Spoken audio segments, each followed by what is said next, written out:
Hey guys, Mike here at MH Tutorials. Welcome back. Well guys, today we're going to do another modeling video. This one was a request, and the request was, can you model a shampoo bottle? So it's not about the shampoo, it's about how to create a plastic bottle with a top on it or a lid or whatever.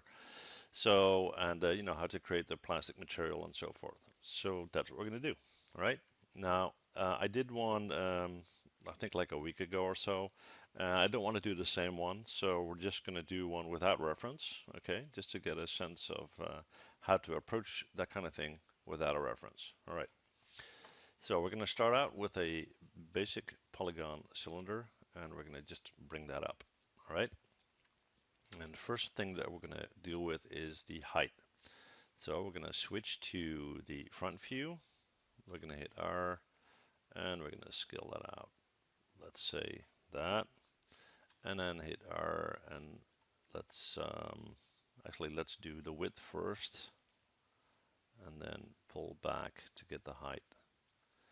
So let's say this is roughly the shape of the bottle without the cap on it. Okay. Then we're going to go to our polycylinder tab, 20 subdivisions, that's fine. We'll do, let's say, 10 in height, and we'll do 0 on the caps.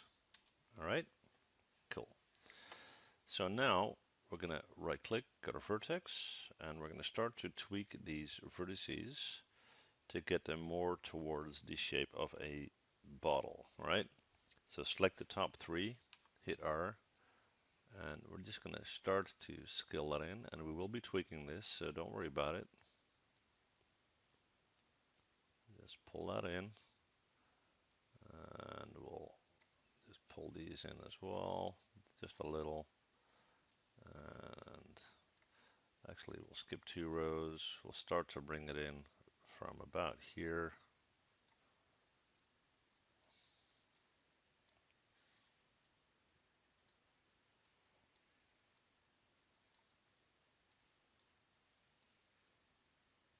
Okay, fairly basic shape. All right. Now, what's tricky about this is you can see this thing is completely round, right? And that is not what a shampoo bottle is. Okay. So what we're going to do is we are going to um, make it somewhat oval on top and flat at the bottom. All right. So first I'm going to right click on a face and get rid of that. And we are going to right click on object mode, select it. And what we're going to do is we are going to push that in to a point where our top is oval. Okay. Now the bottom has the same shape right now, so let's tweak that.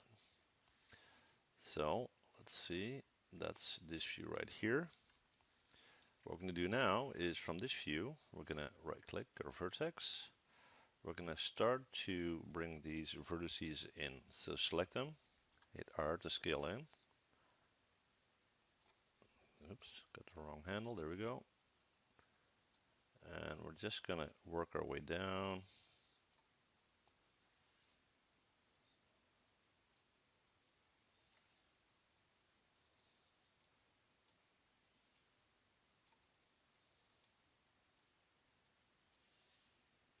That's about right. Maybe I need to move this edge up here. So right click, double click on the edge, hit W and bring that up. All right. Which gives us this pretty fancy one. All right, cool. So we got that. We are going to add some edge loops to maintain the shape. So we're going to go to Mesh Tools, Insert Edge Loop Tool, and we're going to push an edge up to that area right there. Push one down right there. Hit Q on your keyboard, and we're going to right click, go to Object Mode, and hit 3 to smooth that out, which gives us this shape right here. Okay, we're going to hit 1 to go back, And let's see if we want to create some sort of, I don't know, motif, if you will, in the bottle. Okay, so we're gonna right click on a face, and let's try to maintain some symmetry here.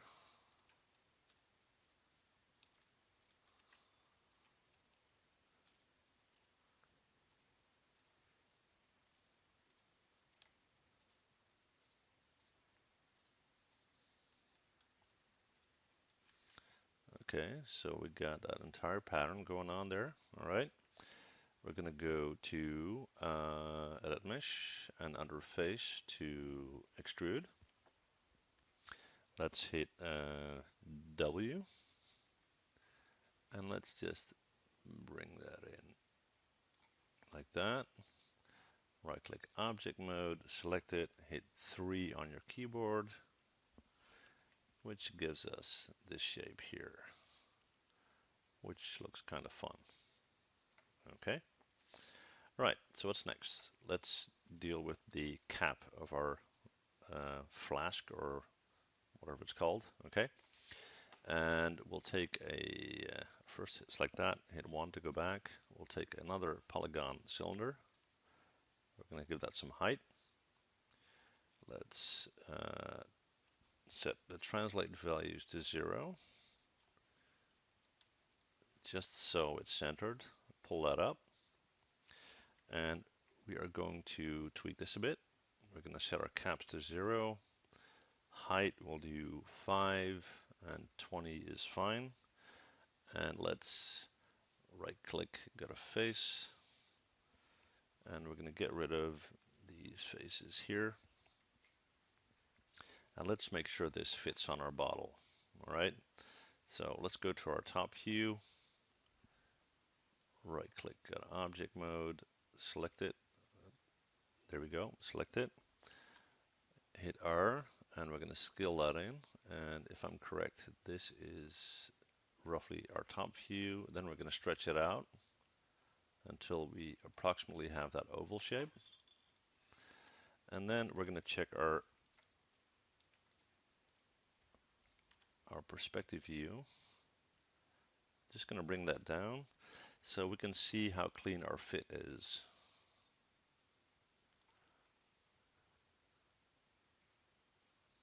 All right, not too bad. Okay, cool. Okay, so now that we got that, we are going to zoom in from this view, and we're going to try to maintain the shape or the flow line of the bottle upwards. Okay, so we're going to right click vertex, and we're going to start from here, and we're going to hit R, and we're going to start to scale that in. Skip a row, scale it in again,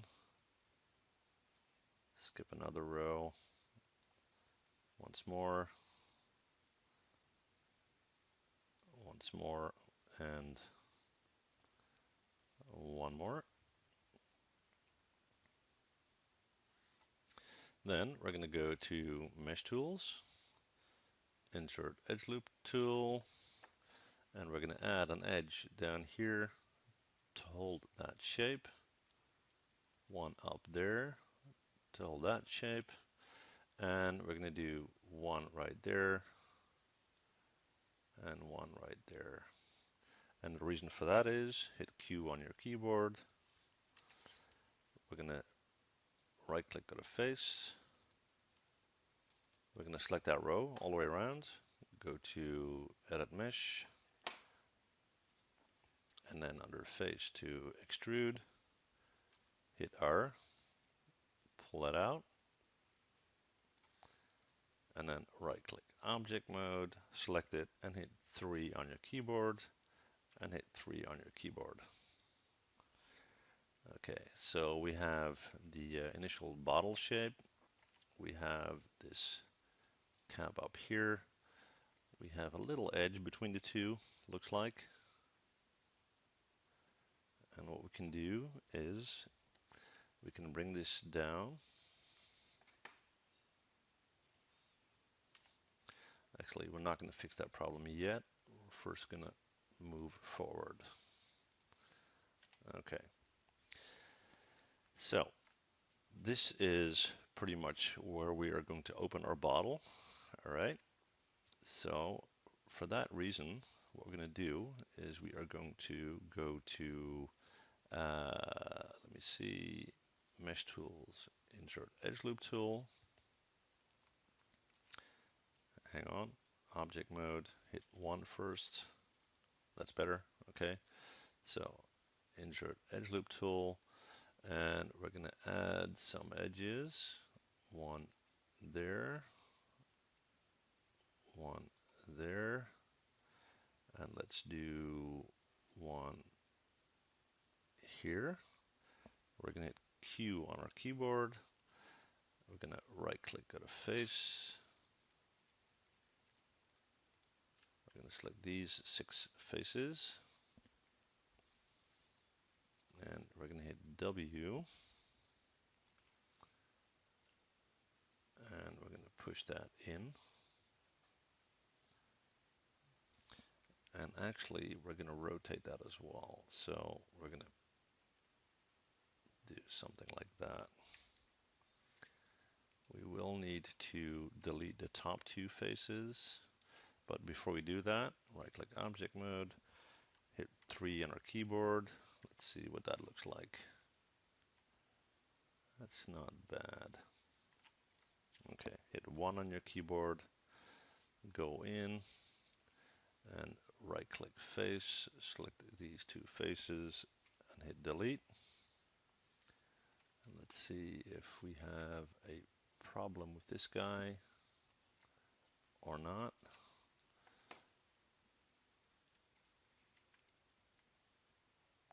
Yeah, that's fine. I'm going to leave that. Okay. All right. So now that we got that, we need to cap this thing.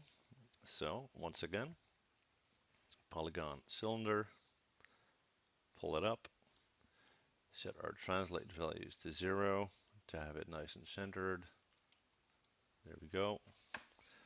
We're going to hit W to bring that up. We're going to go to our attribute editor, 20 is fine. We'll set caps to 0 and height we'll do 3. Just going to right click, go to face, select that face and hit delete. We're going to switch to our top view, right click object mode, and where's our X-ray? Right there. We're going to hit R, we're going to scale that in, and we're going to stretch that out. And I think we need to do a bit more. I was focusing on this edge right here.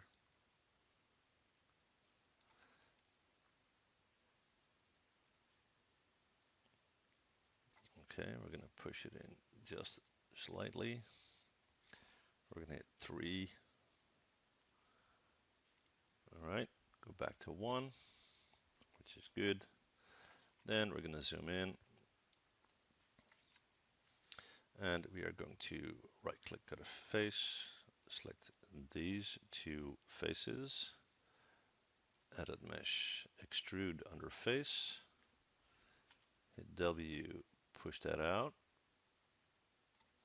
Maybe that's too much, but we'll see. Object mode, hit 3 on your keyboard. That looks nice. All right. So we're going to drag select the whole thing. Let's hit 3. Okay. Looks fairly clean with the exception of this little row down here. And we are going to fix that by right click edge, select that, go to edit mesh, extrude under edge. Where do you go? Right there. We're going to hit R and we're going to scale that in just a bit, which is all right. Then we're going to go to this view here, right click object mode, select these 2, hit W and bring them down just a little bit. Okay, so this is our bottle, right?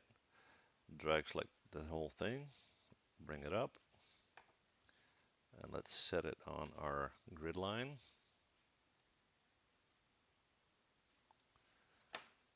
Cool. We are going to create a ground plane for that. Hit R, and let's scale this thing out a lot so we don't have to worry about that being in our scene. Okay, and let's create some materials here. So first I'm going to create my ground plane. I'm going to assign new material. We'll go with Fong E, and we'll make that white. We're going to take our bottle, at least, actually initially we'll just take these two sections here, right click, assign new material, and we'll go with the blend. And in our blend material, we're going to change color. We're going to go to green, and let's tweak this color until it's kind of a, I don't know what that color is called. This color, no idea. Okay. And let's see, we need to make sure that the transparency is 0 because this is, you know, non-transparent plastic, if you will. And we need to look at the reflectivity. We'll do 0.7. All right. Now that doesn't look too bad. All right. Now for this guy, we can decide to make a darker color green, if you will. So right click, assign new material, blend, change the color, take that initial color and come on, make that somewhat darker. All right. We're going to create some lights for our scene. Create light. Let's do a point light. Hit W to bring that up and pull that out. We're going to hit 7 on our keyboard so we can see what our light is doing. We're going to hit Control D to duplicate that. Bring one over here and pull that up. And we'll create an ambient light, which is way too bright. Push it back here. Bring the intensity down to 0.1. That is not bad. Okay. So we got all that. Let's set up our render window. We will have a little bit of reflection going on here. So, oops, here. So we want some space for that. We're going to go to our render settings. I'm going to use mental ray, indirect lighting. I'm going to set up global illumination and final gather. We don't really need caustics. Quality tab about 1.5. All right. Let's see, ray trace shadows. That's good. We'll set the size of our image to HD 1080. And I'll give this a go and I'll pause during the render. See you guys in a sec. Well guys, he's still rendering, but as you can see, especially up here where the lid section is concerned, there's a bit too much reflection going on, especially on that point, and I don't really want that. So I'm just gonna get out of this, take this guy, and move that over a little bit so we don't have that problem. And the render went fairly quick, so I'm just gonna do another render, and I'm not gonna pause the video, so just hang on. Actually, I will pause the video. See you in a sec. Well, there you go, guys. There is our shampoo bottle. So hopefully this tutorial was helpful for you guys. If you got any questions, as always, let me know. And thank you guys for watching. See you guys next time. Bye.